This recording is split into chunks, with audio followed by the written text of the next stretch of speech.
Boa noite a todos. Hoje o nosso estudo da obra Paulo Estevo, de número 21. Vamos iniciar ouvindo a música que irá nos preparar para a nossa prece de abertura.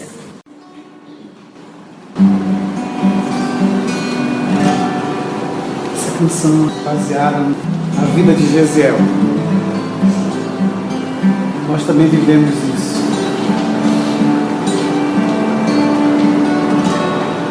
Quando a vida se torna difícil, quando você não se sente alguém, quando o desprezo invade a tua alma, quando das marcas só restam feridas,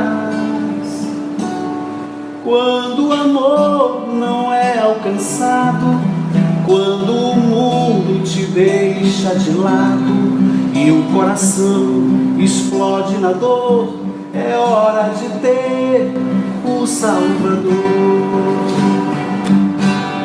O Salvador, Ele é Jesus, que por você morreu na cruz.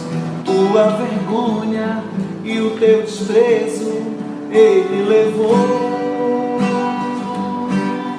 Carregue a sua cruz juntinho dele, e a força dele te torna capaz. E o amor que o mundo não te deu, Jesus te dá.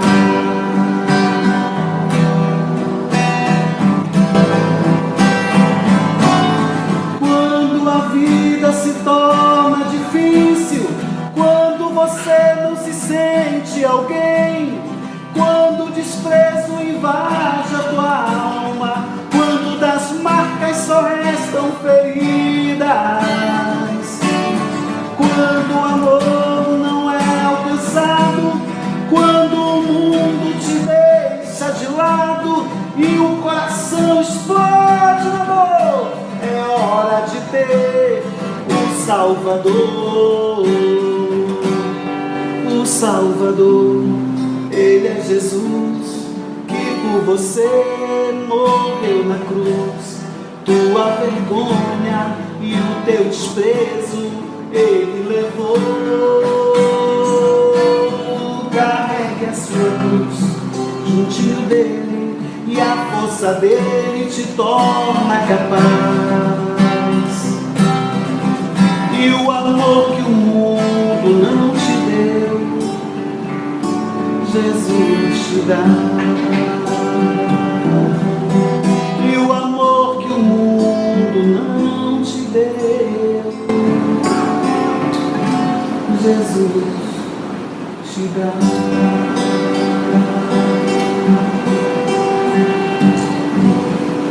Que assim seja. Vamos orar? Então, querido amigo Jesus, amor de nossa vida, mais uma sexta em que nos reunimos em torno do Teu Evangelho, em torno da obra Paulo e Estevão.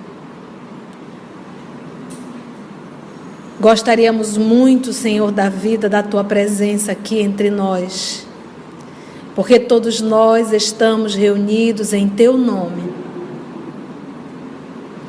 Gostaríamos muito de poder receber a inspiração para que o nosso estudo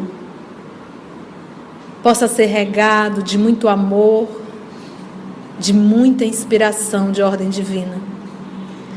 Muito obrigado por essa oportunidade que o Senhor nos dá, que nós possamos estar atentos às lições, porque todos nós, divino amigo, estamos aqui reunidos em Teu nome.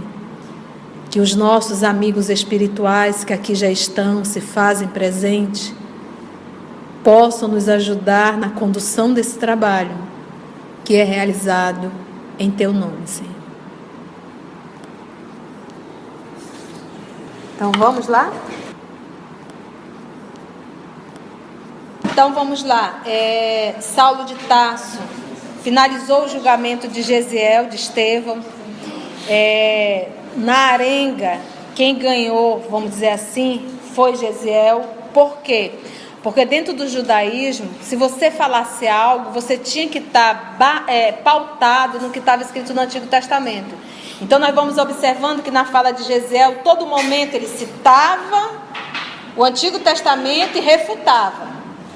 Pegava o Antigo Testamento e refutava. Ou seja, ele agiu, o Estevão, como um doutor da lei, coisa que o Saulo não conseguiu fazer.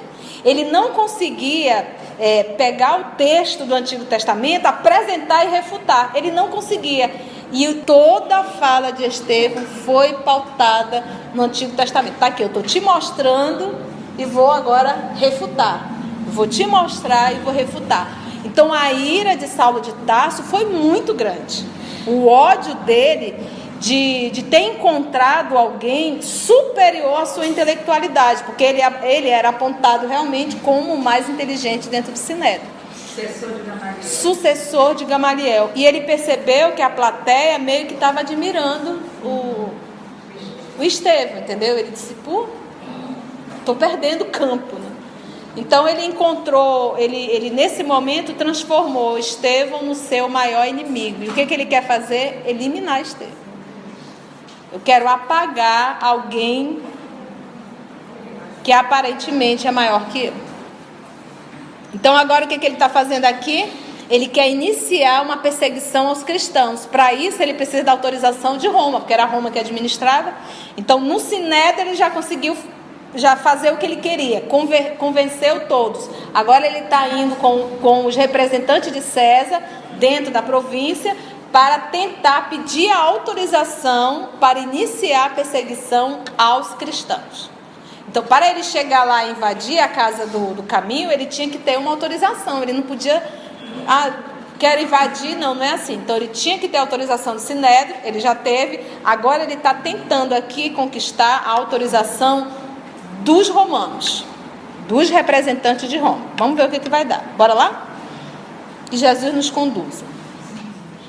Entretanto, bastava ao novato rabino a adesão dos poderes públicos aos projetos movidos. Vamos lá. Animado em seus propósitos pela quase geral aprovação do seu plano, olha aí, todos concordaram. Saulo começou a coordenar as primeiras diligências, os meios, por desvendar as atividades do caminho em suas mínimas modalidades. Olha a palavra que Emmanuel usa. Obcecado pela ideia da desforra pública, idealizava quadros sinistros na mente superexcitada. Ele estava aqui também sendo obsidiado? Não tenho nem dúvida. Lembra que a crucificação de Jesus foi uma obsessão coletiva. Foi uma obsessão coletiva. E esses irmãos que são contra o bem na terra, eles se reúnem. Então eles estão encontrando em quem agora? Em Saulo de Tarso, o instrumento para destruir. Qual foi? Saulo é mau? É perverso? Não. Qual foi a porta que Saulo deu para a ação desses espíritos, para ele ser utilizado como instrumento do mal? Vaidade e orgulho. Essa foi a porta escancarada. É aqui que nós vamos pegar. E Saulo de Tarso passa a ser um instrumento do mal aqui. Obcecado pela ideia da desforra pública, idealizava quadros sinistros na mente superexcitada. Tão logo fosse possível, prenderia todos os implicados. O evangelho, aos seus olhos, dissimulava sedição, que é perturbação, iminente.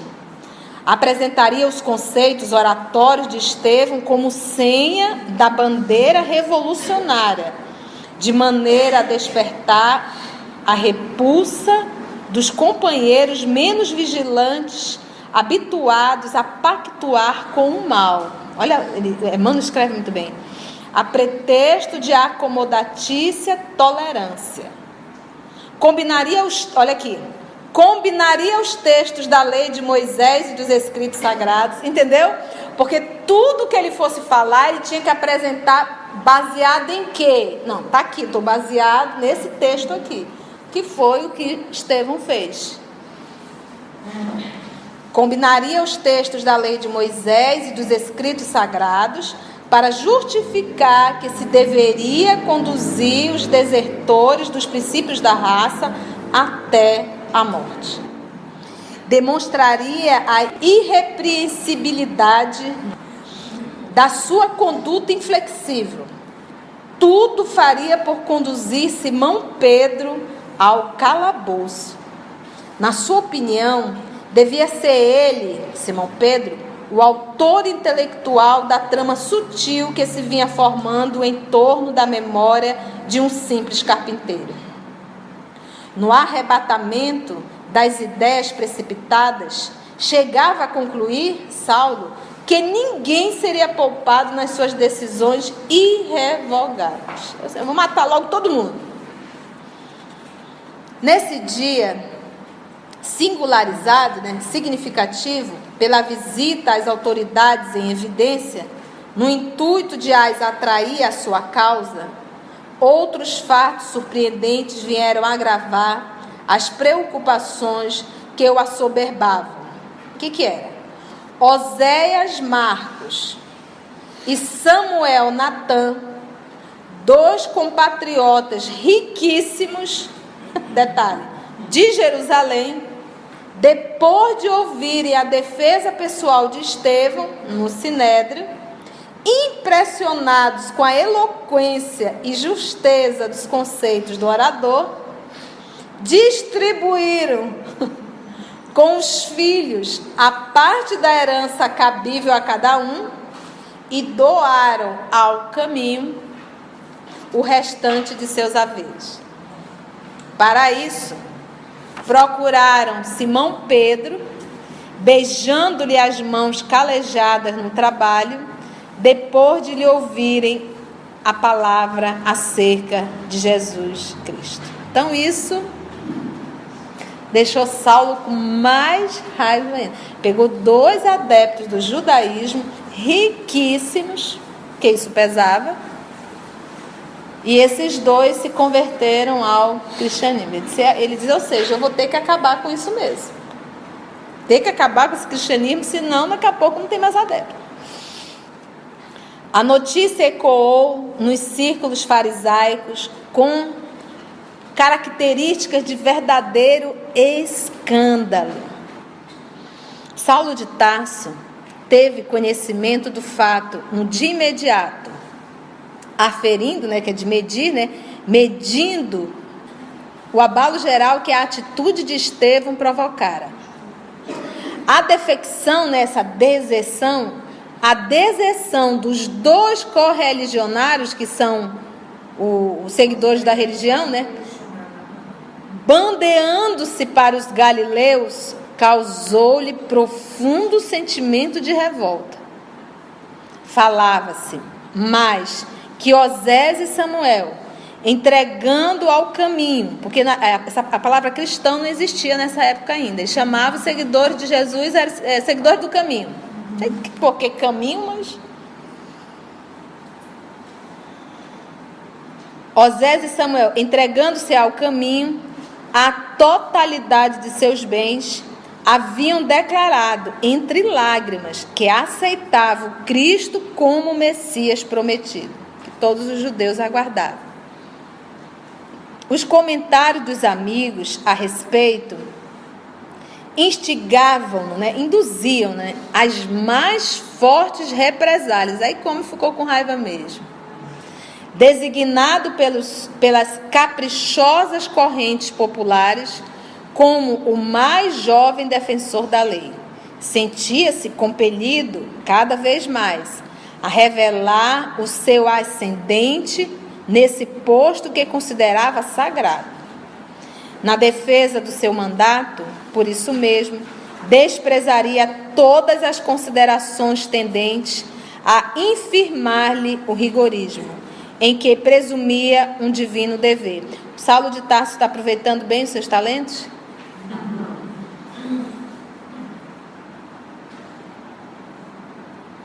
Considerando a gravidade da última ocorrência que ameaçava a estabilidade do judaísmo, no seio mesmo dos seus elementos mais destacados, procurou novamente as autoridades supremas do Sinédrio, a fim de apressar as repreensões em perspectiva. Atento à autorização concedida pelos mais altos poderes políticos da província, Caifás propôs fosse o zeloso doutor de Tarso nomeado chefe e promotor de todas as providências atinentes, relativo e indispensáveis à guarda e defesa da lei. Era tudo o que ele queria, Saulo de Tarso. Competia-lhe, então, promover todos os recursos financeiros que julgasse convenientes e úteis, reservadas ao Sinédrio, as últimas decisões máxime, é isso? As de natureza mais grave. Satisfeito com o resultado da reunião que improvisara, o moço tarcense acentuou antes de se despedir dos amigos. Hoje mesmo requisitarei o corpo de tropa que deverá operar no perímetro da cidade. Amanhã ordenarei a detenção de Samuel e Oséias, até que se resolvam a retomar juízo, e no fim da semana tratarei das capturas da gentalha do caminho. Ele vai pedir, o corpo de tropa que deverá operar no circuito da cidade, pedir soldados romanos. Ele não pediu autorização? Então ele pode usar os soldados romanos. Lembra que o objetivo de Roma era levar a paz, a harmonia, proteger. Na cabeça dele, o que ele falou? Os galileus estão trazendo desordem para Jerusalém. Então eu preciso de soldados para levar a ordem. E aí ele manda prender Samuel e Osés, que é esses ricos que se transformaram em cristãos. No final de semana ele vai pegar o pessoal dos galileus. Por que eles eram chamados de galileus, gente? Vocês lembram? Porque eles eram da Galileia, dentro da Palestina, Jerusalém aqui embaixo, Galileia lá em cima. A Galileia está Nazaré, Magdala, ali o lagozinho de Tiberíades, Genezaré, tudo o mesmo nome. Então tudo aquilo ali era a Galileia. E para eles o que vinha da Galileia era só frutos, peixes e verduras, porque lá não tinha ninguém inteligente. Não temerás, acaso, os sortilégios? Interrogou Alexandre com ironia, porque na cabeça deles, os galileus eram o quê? Bruxos. De modo algum. Respondeu sentencioso e decisivo. Sabendo de oitiva que os próprios militares começam a ficar supersticiosos sob a influência das ideias extravagantes dessa gente, chefiarei em pessoa a expedição, porquanto tenciono recolher o tal Simão Pedro ao calabouço. Você sabe o que é oitiva? Ouvido, Ouvido, audição. É para não dizer a fofoca que está rolando. Oitiva é o que eu estou ouvindo zum, É o que se ouviu. É uma forma de dizer, olha, a fofoca que está rolando, zum. Ouviu dizer, Simão Pedro? Perguntou um dos presentes, admirado. Por que não? Alexandre. Sabes o motivo da ausência de Gamaliel ao nosso encontro de hoje? Tornou o outro. Não. É que, a convite desse mesmo Simão, ele foi observar as instalações e os feitos do caminho. Não achas tudo isso extremamente curioso? Temos, de maneira geral, a impressão de que o chefe humilde dos galileus, desaprovando a atitude de Estevão perante o Sinédrio, deseja recompor a situação, buscando aproximar-se de nossa autoridade administrativa. Quem sabe? Talvez tudo isso seja útil, No mínimo, é bem possível estejamos caminhando para a necessária reharmonização. Então, era para Gamaliel estar presente nessa reunião, é um grupo, não está só Saulo e Alexandre, tem outras pessoas. E aí ele pergunta, cadê Gamaliel? Tu não está sabendo? Pedro mandou chamá-lo. Saulo mostrava-se mais que surpreso, porque estupefato. Como é que Gamaliel se propôs a atender um pedido de Pedro? Mas que vem a ser tudo isso?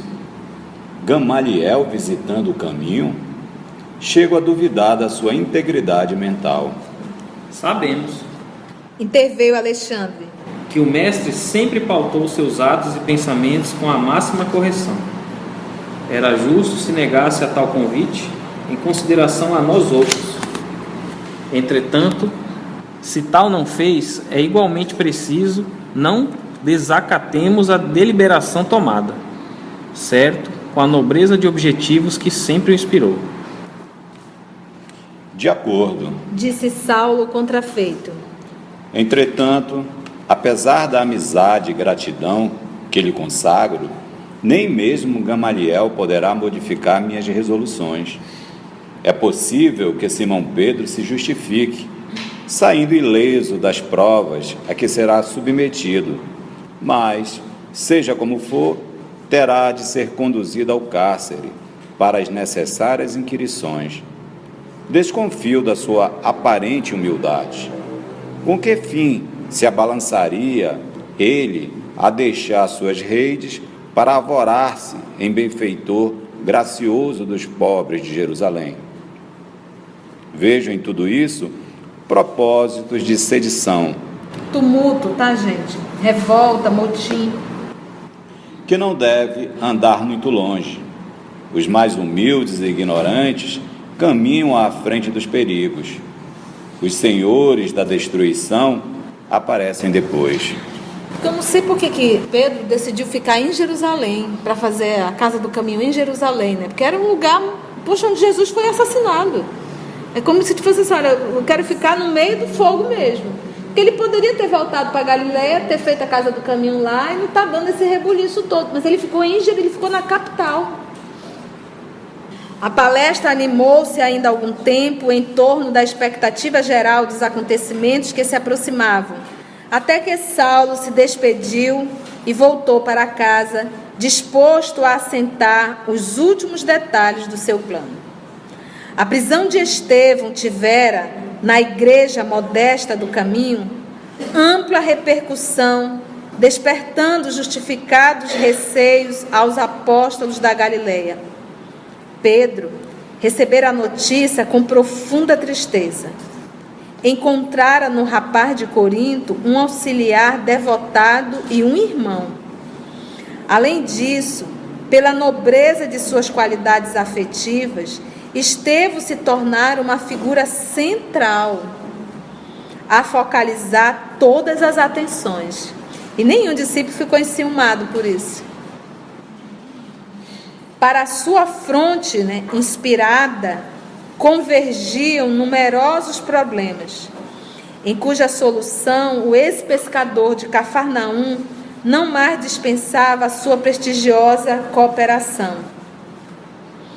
Amado pelos aflitos e sofredores, tinha sempre a palavra de bom ânimo, que levantava o mais desalentado coração.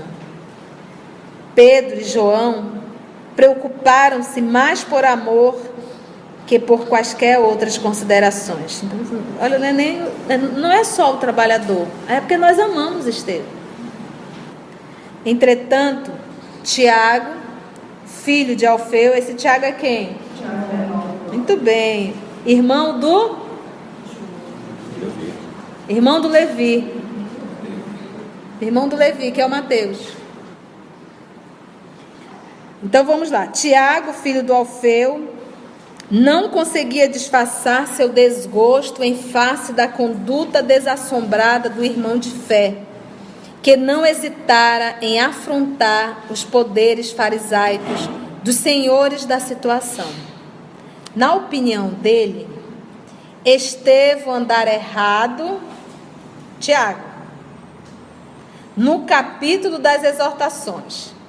Ele deveria, como disse, merecer a prisão pelos argumentos precipitados na defesa de si mesmo. Olha, vocês entenderam? O Tiago estava do lado de Saulo de Tarso. Eu acho que Estevão colocou a carroça na frente do boi.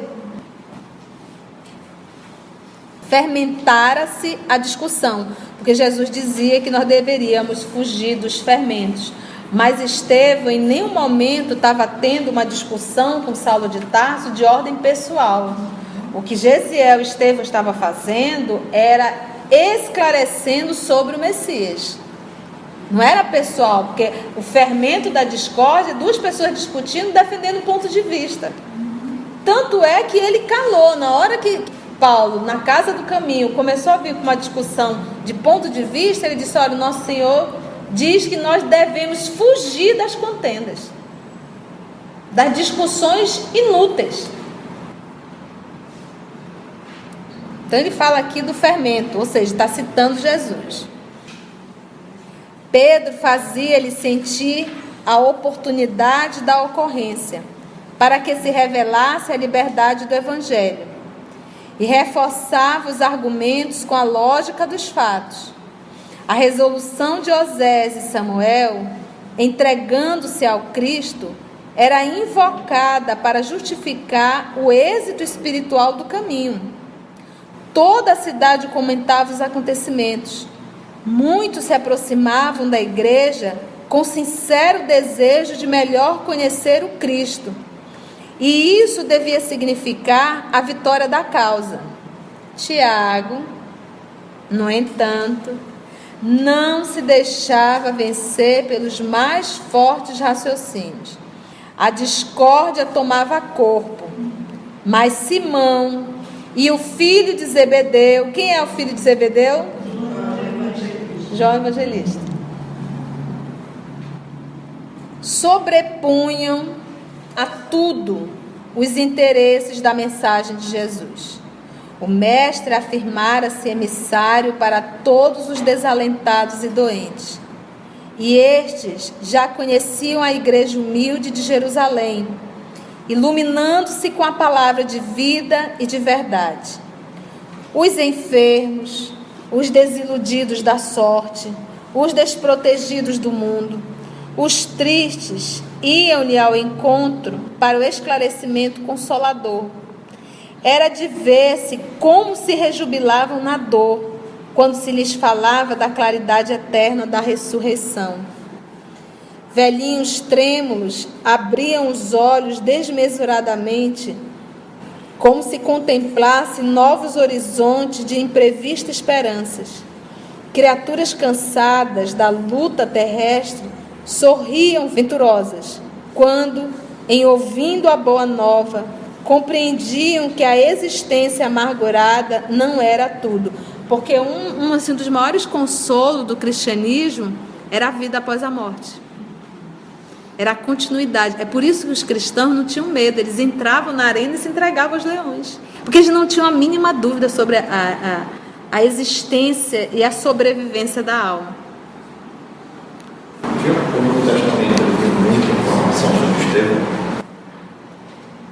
A gente só conhece Estevão, é Lucas que comenta lá em Atos dos Apóstolos, no finalzinho. E só fala realmente de Estevão no momento do apedrejamento. Está em Atos. É muito bom quando a gente está lendo Paulo e Estevão, se possível, fazer uma leitura do Atos.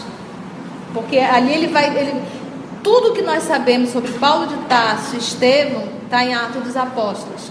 Que Atos é o quê? O próprio Paulo pede a Lucas, porque Paulo queria fazer isso, mas não teve tempo hábil. Então ele pediu para Lucas, conta sobre Jesus, pesquisa, está aqui, eu já tenho esse material todo, toma, escreve, e conta o que aconteceu depois da ida de Jesus. Aí surgiu o Ato dos Apóstolos, entendeu? É a ida. Então tem pouca coisa, de Paulo tem mais. O que Paulo autorizou Lucas a escrever. Os detalhes estão nesse livro. É como o Haroldo diz, o Ato dos Apóstolos é o make-off da obra Paulo e Estevão. Ali está bem reduzido, e aqui vai contando todos os detalhes.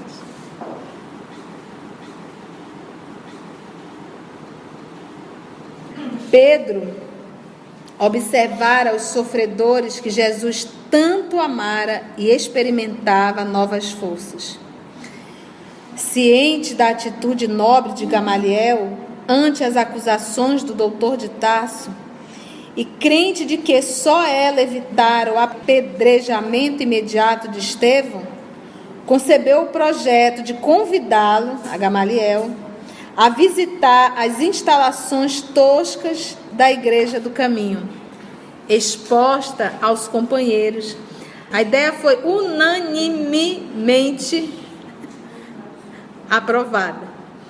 João era o mensageiro escolhido para o novo cometimento.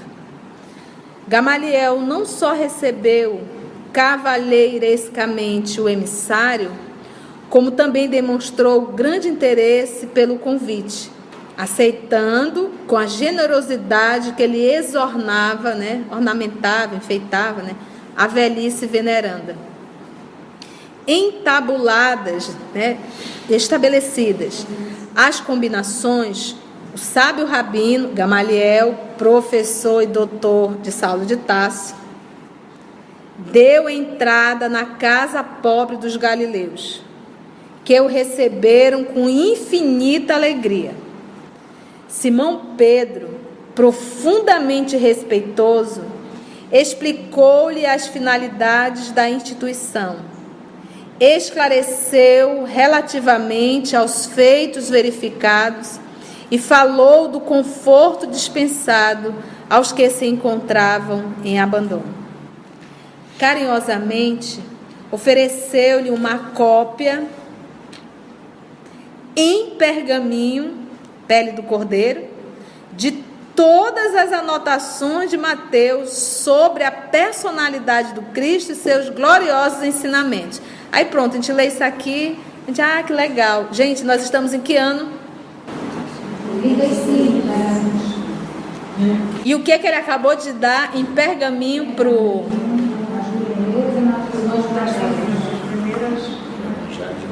Então, ou seja, para um teólogo, isso aqui vai dizer, o quê? No ano de 35 já tinha anotações de Mateus? E ele dá de presente para Gamaliel essas anotações. Então, nós já falamos isso lá atrás com Estevão, quando Pedro deu a Gesiel, e novamente a gente fala aqui. Para um historiador, para um estudante, um teólogo, o primeiro evangelho foi o de Marcos no ano de 60. Hoje eles já estão revendo, estão percebendo que não foi o de Marcos, mas talvez o de Mateus, e talvez no ano de 50. E a obra diz que no ano de 35 já tínhamos aí a anotação sobre os ensinos e sobre a personalidade de Jesus. Gamaliel agradecia, atencioso, ao ex-pescador, tratando igualmente com respeito e consideração, dando a entender que desejava expor a sua respeitável apreciação todos os programas da Igreja Humilde. Simão conduziu o velho doutor da lei a todas as dependências, chegados à longa enfermaria em que se aglomeravam os mais diversos doentes. O grande rabino de Jerusalém, Gamaliel, não pôde ocultar a máxima impressão, comovido até as lágrimas, com o quadro que se lhe deparava aos olhos espantados. Em leitos acolhedores, via anciãs de cabelos nevados pelos invernos da vida e crianças esquálidas, cujos olhares agradecidos acompanhavam o vulto de Pedro, como se estivesse na presença de um pai. Não dera ainda 10 passos em torno dos móveis singelos e limpos, quando estacou à frente de um velhinho de miserável aspecto, imobilizado pela enfermidade que o prostrara. O pobre enfermo pareceu reconhecê-lo igualmente. Quem era? Samônio Samônio, tu aqui? interrogou Gamaliel admirado. Pois será possível que abandonasses Cesareia? Ah, sois vós, Senhor. Respondeu o interpelado com uma lágrima no canto dos olhos. Ainda bem que um dos meus compatrícios e amigos chegou a observar minha grande miséria. O pranto, o choro, embargou-lhe a voz, impedindo de continuar. Mas os teus filhos e os parentes, na posse de quem estão tuas propriedades da Samaria? Perguntava ao velho mestre, perplexo. Não chores, Deus tem sempre muito para nos dar. Então Samônio estava enfermo, doente, foi recolhido dentro da casa do caminho, era um homem rico, e aí Gamaliel reconheceu e disse, sim, e cadê tua família? O que tu estás fazendo aqui? Decorrida a longa pausa em que Samônio pareceu coordenar as ideias para explicar-se, conseguiu limpar as lágrimas e prosseguir. Ah, Senhor, como Jó, vi meu corpo apodrecer entre os confortos de minha casa. Jeová, em sua sabedoria, reservava-me longas provanças. Denunciado como leproso, em vão solicitei socorro dos filhos que o Criador me concedeu na mocidade. Todos me abandonaram. Os familiares deram-se pressa em partir, deixando-me sozinho. Os amigos que se banqueteavam comigo em Cesareia fugiram sem que pudesse ver. Fiquei só e desamparado. Um dia, para a suprema desesperação da minha desdita, os executores da justiça procuraram-me para notificar a sentença cruel. Porque nós sabemos que um leproso, hoje é hanseníase, né? O hanseniano, na época era chamado de leproso. Então, se você tinha, eu estou com uma dermatite, aí você se apresenta, não tinha um médico, não tinha esse lado de responsáveis da saúde, não. Então, você ia até o Sinédrio, se apresentava a um doutor da lei, imagina, era o doutor da lei, era o doutor da lei, vamos dizer assim, o sacerdote que ia dizer se tu estava ou não com a enfermidade. Então, se tu foi acusado, ele olhou e disse, olha, é hanseníase, então tu já era direcionado para o Vale dos Imundos. Já saía da tua família e confiscava todo o bem e ficava com teus filhos. Tu perdia tudo, tu deixava de ser gente. Muito cruel, né? Combinados entre si, a conselho da iniquidade, meus filhos destituíram-me de todos os bens, assenhorearam-se de minhas posses e dos títulos em dinheiro, que representavam a esperança de uma velhice honesta. Por fim, e para acúmulo de sofrimentos, conduziram-me ao Vale dos Imundos, onde me abandonaram como se fora um criminoso sentenciado à morte. Senti tanto abandono e tanta fome, experimentei tamanhas necessidades, talvez pela minha vida passada no trabalho e no conforto, que fugi do Vale dos Leprosos, fazendo longa jornada a pé, esperançoso de encontrar em Jerusalém as amizades valiosas de outrora. Difícil, né? Isso acontece hoje?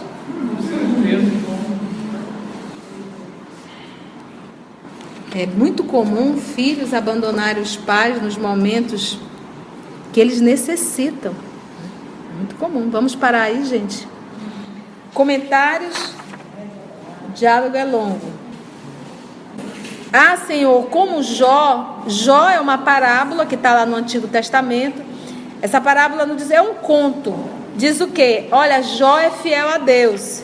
Eles chamam Jeová, né? Jeová é uma designação de Deus no Antigo Testamento, que é Iavé, né? Ou Javé. Jeová seria Deus. Então, qual era a crença deles? Jó é fiel. Não, Jó é fiel a Deus porque Jó tem saúde, Jó tem dinheiro, Jó tem esposa, tem filhos. Eu quero ver Jó ser fiel a Deus. Esse é o conto, a parábola. Se ele perder. Por isso é que ele fez uma comparação de Jó.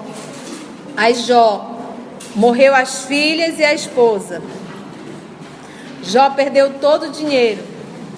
Jó foi perdendo a saúde. E nunca Jó se rebelou contra Deus, mostrando a fidelidade dele mesmo na dificuldade.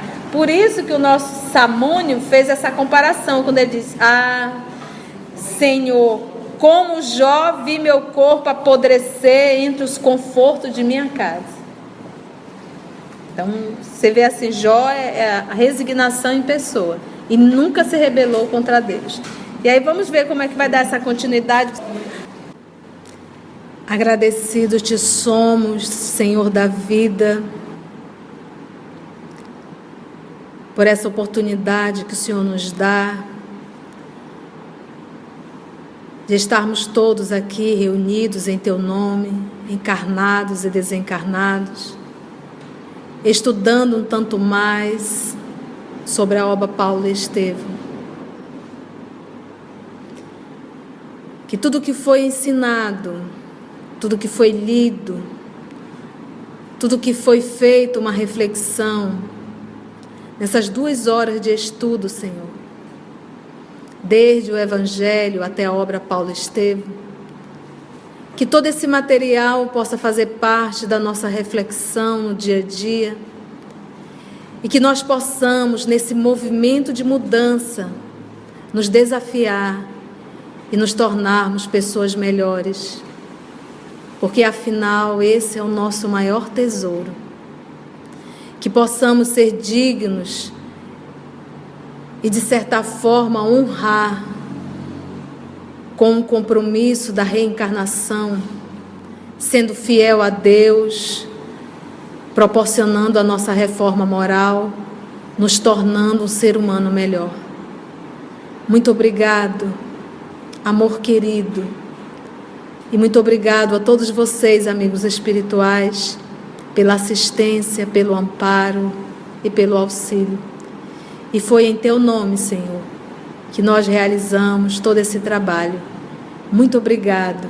Nos envolva na Tua paz e que nós possamos permanecer contigo através do nosso olhar, do nosso abraço e da nossa palavra e dos nossos pensamentos. Muito obrigada, Senhor.